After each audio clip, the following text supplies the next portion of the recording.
सो hi all, ये मेरा fourth video है in the for the web accessibility.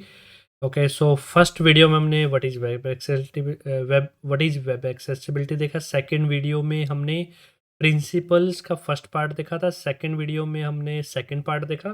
And इस वीडियो में हम थर्ड पार्ट देख रहे हैं, प्रिंसिपल का अंडरस्टैंडेबल। सो फर्स्ट पार्ट का मीनिंग है, फर्स्ट प्रिंसिपल का मीनिंग है कि user can see the content. Second principle का मीनिंग है user can interact with the content. And third principle का मीनिंग है user can interact and read the content. Okay, अब आप कहोगे ये सारे एक दूसरे से इंटर रिलेटेड तो हो रहे हैं। हाँ, इंटर रिलेटेड हो रहे हैं, but understand and read the content का मीनिंग क्या है? सो जैसे आपने आप लाइक यूएस में रहते हो, बट आपने अगर वहाँ पर चाइनीज़ लैंग्वेज यूज़ और चाइनीज लैंग्वेज आप अपना content, there is no meaning, right? Because और आपने मीनिंगफुल इन्फॉर्म लाइक एब्रीवेशन का ज़्यादा यूज कर लिया है और डिफ़िकल्ट वर्ड्स का ज़्यादा यूज कर लिया है। कुछ पीपल के लिए ईजी है वो अंडरस्टैंड करना, बट कुछ के लिए नहीं है। अगर आपका अगर आपका कंटेंट हर कोई बंदा नहीं समझ पा रहा है तो उसका कोई मीनिंग नहीं है। अगर हाँ, अगर आपका मीन्स जो आपके यूज़र बेस है बहुत लिमिटेड है, दैट इज़ फाइन कि वो उनको समझ आ रहा है। बट अगर आप सपोज जर्नल एक ब्लॉग लिख रहे हो, ओके, तो अगर वो ब्लॉग एवरी पर्सन को नहीं समझ आ रहा है और आपके वाइडर ऑडियंस को नहीं समझ आ रहा है, तो there is no meaning for that. Okay, तो इसलिए बोलते हैं कि जो आपका कंटेंट है user can understand and read the content. Like try to avoid abbreviation, you unusual word और phrases. Okay, always try to write the content in a simple language. Okay, so abbreviation क्या होती है? Like L O L, जैसे हम shortcut नहीं लिखते हैं, lot of laugh, O M G, oh my God, और there are lot of abbreviations. मैंने क्या किया था, लिंक्स प्रोवाइड कर दिए, तो आप वहाँ पर जाके भी देख सकते हो। Like L M O Q, laughing my F off, और H M B, hit me back, something like, there are lot of abbreviations. Okay, so आपको नहीं यूज़ करनी चाहिए। यूज़ करो बट उनको प्रॉपर वे से एक्सप्लेन भी कर दो कि या यूज़ करना, देयर इज़ नो लाइक, आप यूज़ कर सकते हो बट उनको एक्सप्लेन भी करो कि कुछ पीपल को समझ आती है, कुछ को नहीं समझ आती ना। तो आपका कंटेंट सभी यूज़र्स के लिए है। Unusual words, there are some difficult word which ये यूज़र को जो समझ नहीं आते। कुछ आपने डिफ़िकल्ट वर्ड यूज़ कर लिए, जो नहीं पता लग रहा है, आप हर बंदे को लाइक गूगल करना पड़ रहा है उस वर्ड्स का मीनिंग क्या है, उस वर्ड्स का मीनिंग, जैसे ये बहुत सारे वर्ड्स हैं। लाइक एक सिंपल पर अगर आप एक्सपर्ट हो, इंग्लिश एक्सपर्ट हो या फिर जो भी लैंग्वेज में है, अगर आप एक्सपर्ट हो तो डेट इज़ फाइन, बट अगर आप एक्सपर्ट नहीं हो तो आपको एक सिंगल सिंगल वर्ड का मीनिंग ढूंढना पड़ेगा। तो there is no meaning for that. And third one is the phrases. जैसे कुछ लोग होते हैं फ्रेजेस बड़ा यूज़ करते हैं, like better late than never, और उसका मीनिंग क्या है? Better to arrive late than not to come at all. But ये बहुत अच्छी चीज़ है, हमको फ्रेजेस यूज करनी चाहिए, बट फ्रेजेस को एक्सप्लेन भी कर दो कि हाँ भाई, इस फ्रेज का मीनिंग ये है, call it a day, so stop working on something. Okay, तो there are lot of phrases also guys. आप यहाँ पर ईडियम्स बोलते हैं, यहाँ पर जाके फ्रेज ईडियम्स, तो आप यहाँ पर जाके देख सकते हो। तो ये देखो ईडियम्स हैं बहुत, तो आप यहाँ पर देख सकते हो, miss the boat, it's too late. तो मीन्स ये चीज़ें आप यूज़ करो, डेट इज़ फाइन, बट उनको प्रॉपर वे से एक्सप्लेन भी कर दो कि इस वर्ड्स का मीनिंग ये है और मैंने यहाँ से यूज़ किया है, ताकि जो भी पर्सन है, जो भी देख रहा है, उसको पता लग जाए, या फिर वो जाके देख ले कि हाँ भाई, इसका मीनिंग सी है। ओके, अंडरस्टैंडेबल का मीनिंग समझ आया? या आई नो कि सारे प्रिंसिपल एक दूसरे से इंटर रिलेटेड है, तो उन्होंने पूरे वेब एक्सेसिबिलिटी को इन 4 प्रिंसिपल्स में डिवाइड कर दिया कि जब आप वेब एप्लीकेशन बनाए तो आप इन सब चीज़ों को टेक केयर करो। And first one is the readable, again इन्होंने 3 पार्ट्स में डिवाइड है: readable content, predictable content and input assistant.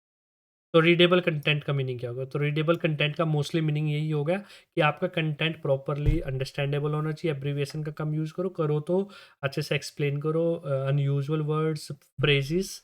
Okay, and और लैंग्वेज, हाँ, लैंग्वेज वो एक्सप्लेन करो। जैसे जैसे कोई भी हम अगर एचटीएमएल टैग या फिर कुछ कुछ टैग को भी हम बता सकते हैं कि उसका लैंग्वेज क्या है। जैसे आप ये ग्लोबल, अगर आपने एचटीएमएल बताया तो ग्लोबल लेवल पे वो लैंग्वेज सेट हो गई है।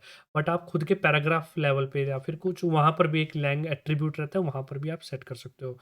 एब्रीविएशन को एक्सप्लेन करो, वही मैंने बोला है, सिंपल लैंग्वेज के ट्राई करो यूज़ करने की। और हाँ, jargon वर्ड्स कौन से होते हैं कि लाइक जो स्पेशल टेक्निकल वर्ड्स होते हैं जो कि एक ग्रुप ऑफ पीपल को समझ, जैसे आप टेक्निकल हो, जैसे कंप्यूटर प्रोग्रामिंग से रिलेटेड हो, लाइक एरे हो गया या फिर बग्स हो गए, एल्गोरिदम्स हो गए, स्पैम मैसेजेस हो गए। तो ये लाइक हर बंदे को नहीं पता ये, क्योंकि टेक्निकल अगर आप हो तो आपको पता है। तो try to avoid the jargon words. अगर आपका आर्टिकल और web contents fully like wider audience को आपको दिखाना है, तो आपको ये सब चीज़ें अवॉइड करनी पड़ेंगी। अगर नहीं अवॉइड करोगे, अवॉइड मत करो, लाइक यूज़ करो बट उनको एक्सप्लेन भी कर दो। ओके, तो आई थिंक ये आपको समझ आ गया होगा कि रीडेबल कंटेंट का मीनिंग क्या है। उसके बाद प्रिडिक्टेबल कंटेंट। तो प्रिडिक्टेबल का कंटेंट का मीनिंग होगा कि आपको अपने कंटेंट का स्ट्रक्चर सेम रखना है full all the websites. Like जैसे अब आप देखोगे, जैसे कोई गिटअप का ले लो, गिटअप पे अगर आप बटन्स देखोगे ना, तो उनके बटन सारे कलर्स और जो भी उनके डिज़ाइन सिस्टम है उसके अकॉर्डिंग होंगे, लिंक्स। तो यूज़र कैन प्रिडिक्ट इट कि हाँ भाई, इसका मीनिंग यही है। और अगर मैं गिटअप पे हूँ तो गिटअप का कंटेंट ऐसा ही होगा, इस फॉर्मेट में होगा। और उस सेक्शन, उस लाइक कंटेंट, लाइक जैसे हेडिंग्स H2 में होगी, H3 में होगी, लिंक्स है, लिंक्स प्रॉपर वे से एक्सप्लेनेशन होंगे। ओके, सो ये सब चीज़ें आपको, पोजीशन ऑफ द लिंक्स बड़ा ध्यान रखना होता है, बटन का colour, shape of header and many more. Okay, header का शेप होता है जो लाइक एवरी पेजेस पे सेम होना चाहिए, बटन्स का कलर सेम होना चाहिए, और जो भी आपका डिज़ाइन पैटर्न है वो सेम यूज़ करना है आप। ऐसे नहीं कि लाइक एक पेज पे अलग बटन है, सेकंड पेज पे अलग बटन है, उसका साइज़ अलग है, साइज़ कम है, ज़्यादा है। तो आपको टेक केयर करना है गाइस दिस चीज़ का, ये बहुत इंपॉर्टेंट है। ओके, सो इससे हेल्प होती है यूज़र्स की। जैसे अब आपने ऐप, जैसे हम टैब दबाते हैं, टैब टैब से क्या होता है कि हम नेक्स्ट नेक्स्ट सेक्शन पे जाते हैं, राइट? जैसे one button to another button जाते हैं, बट अगर आपके टैब से इनपुट सर्च ओपन हो रहा है तो ये रॉन्ग है, राइट? तो आपको ये सब चीज़ों का ध्यान रखना है कि टैब की क्या फंक्शनैलिटी है, तो मेरे को वही फंक्शनैलिटी रखनी है जो अदर वेबसाइट्स पे भी है, ताकि user predict can can predict on this. Input assistance का मीनिंग हो गया कि जैसे एक एग्जांपल लेता हूँ, फॉर्म, जैसे फॉर्म भर रहे हो तो आपको फॉर्म पे प्रॉपर वे से एक्सप्लेन करना है कि कौन सी रिक्वायर्ड फील्ड्स है, कौन सी नहीं रिक्वायर्ड फील्ड है, कौन सी ऑप्शनल है।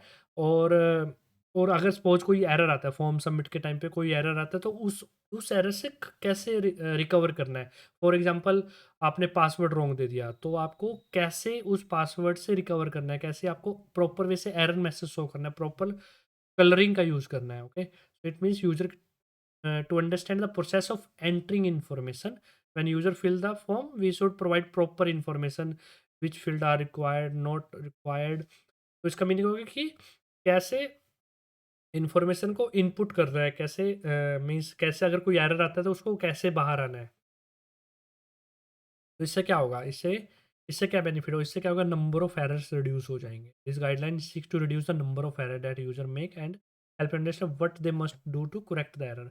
तो सपोज अगर उन्होंने कोई एरर कर दिया, तो उससे बाहर कैसे आना। जैसे एक अब इसका एग्जांपल लो, जैसे एक ब्लाइंड पीपल है तो वो स्क्रीन रीडर का यूज कर रहे हैं, तो नंबर ऑफ चांसेस ज़्यादा हैं कि वो एरर ज़्यादा दें as compare to normal people, right? तो उस केस में उस यूज़र, ऐसे अज्यूम करो कि ब्लाइंड पीपल आपका फॉर्म एक्सेस कर रहा है, तो उसको कैसे-कैसे मेरे को उससे बाहर लेके आना है। अगर बाय चांस कोई एरर शो भी कर दे, तो उसको कैसे एरर शो करना है ताकि वो अंडरस्टैंडेबल हो उस पर्सन के। तो ये सब चीज़ों का आपको ध्यान रखना है। तो इससे बेनिफिट्स किस-किस को होंगे, जो डिसेबिलिटी, स्क्रीन रीडर यूज़ कर रहे हैं, ब्रेली का यूज़ कर रहे हैं, और कलर ब्लाइंड जो पीपल होते हैं, उनके लिए ये बड़ी हेल्पफुल रहती है। ओके, तो जैसे ये कपल ऑफ इंफॉर्मेशन है गाइस फॉर्म्स की, जैसे आपको क्या क्या चीज़ों का गाइडलाइंस है, क्या क्या चीज़ों का टेक केयर करना है। Okay, label control, grouping control, form instruction, validation, input, user notification, multi page form, custom control. So आपको इन सब चीज़ों का ध्यान रखना है। ओके, तो ये प्रॉपर वे से W3C ने एक्सप्लेन की हुई है, तो आप यहाँ पर आके देख सकते हो। ओके, एंड एक्सेसिबिलिटी, ये वो भी मीन्स जो भी गाइस मेरे पास जो कंटेंट होता है ना, मैं जस्ट यहाँ पर ट्राई करता हूँ इन्वॉल्व करने का। ओके, तो आप ये देख सकते हो। Cool. So fourth part is robust, क्योंकि ये स्मॉल वीडियो था, इसलिए रोबस्ट भी एक बस एक ही पार्ट है इसका। तो रोबस्ट का मीनिंग क्या होगा? तो आपने अभी मीन्स रोबस्ट का मीनिंग हो गया कि आपका जो कंटेंट है, आपकी जो वेबसाइट है, ऑल ब्राउज़र्स पे रन होनी चाहिए। जैसे फुली एक्सेसिबल होनी चाहिए। जैसे अगर आपका वेबसाइट है वो ब्राउज़र पे चल रही है, तो वो मोबाइल पे भी चलनी चाहिए, वो टैबलेट पे भी चलनी चाहिए और न्यूअर वर्जन पे भी चाहिए। जैसे आजकल आपने देखा होगा जो कंटेंट है, जो ब्राउज़र्स हैं, बड़े फास्टली अपडेट्स होते हैं, तो वो एवरी ब्राउज़र्स पे every updates, latest, old, current, हर किसी पे आपकी वेबसाइट रन होनी चाहिए, तो रोबस्ट बोल देते हैं। तो हमने फर्स्ट प्रिंसिपल क्या देखा? User can see the content, देख पा रहा है। सेकंड में हमने से interact with the content, like linkable, navigation from one tab to another tab. Third tag पे हमने देखा कि उस इंफॉर्मेशन को अंडरस्टैंड भी कर पाए, रीड कर पाए। फोर्थ में रोबस्ट मीन्स आपका कंटेंट एवरी प्लेटफॉर्म पे रन हो, तो उसको, ये फोर्थ हमारा प्रिंसिपल हो गया। ओके। तो इट विल नॉट मीन्स, इसका मीनिंग हो कि आपके नए न्यू वर्जन पे भी चलना चाहिए, old, previous, present, every version पे। या फिर अगर नहीं चल रहा है तो आप प्रॉपर एक्सप्लेन करो कि ये वेबसाइट इस वर्जन पे नहीं चलेगी, डेप्रिकेट करना है तो आप उसको प्रॉपर वे से एक्सप्लेन करो। ओके। तो मीन्स वही जो अगर मैंने आपने देखा होगा तो यही लिखा हो, web technology changes quickly, our web page should work with present and future technology. तो वही मैंने सोर्सेज के लिंक दे दिए। तो guys, I think these four principle मैंने एक्सप्लेन कर दिया। तो फोर प्रिंसिपल को आपने क्या समझा? फर्स्ट प्रिंसिपल का मीनिंग है कि सी द कंटेंट, आप व्यू कर पा रहे हो। सेकंड उसका हो गया interact with the content. Third हो गया अंडरस्टैंड द कंटेंट, आपने देख लिया, आपने इंटरेक्ट भी कर, भाई अंडरस्टैंड भी तो कर पाए ना भाई, उसमें लिखा क्या है। Fourth means robust means every platform पे। So these are the four principles. Hope things are clear guys. अगर आपको कोई भी डाउट हो तो प्लीज़ लेट मी नो। अगर आप लास्ट तक मेरी वीडियो देख रहे हो तो please explain me what you learn from this video, और मैं और कैसे इम्प्रूव कर सकता था, and all thing. Hope everything is clear. Signing off Anuj Singla. And guys, अगर आपने चैनल को सब्सक्राइब नहीं किया, प्लीज़ चैनल से। Thanks all.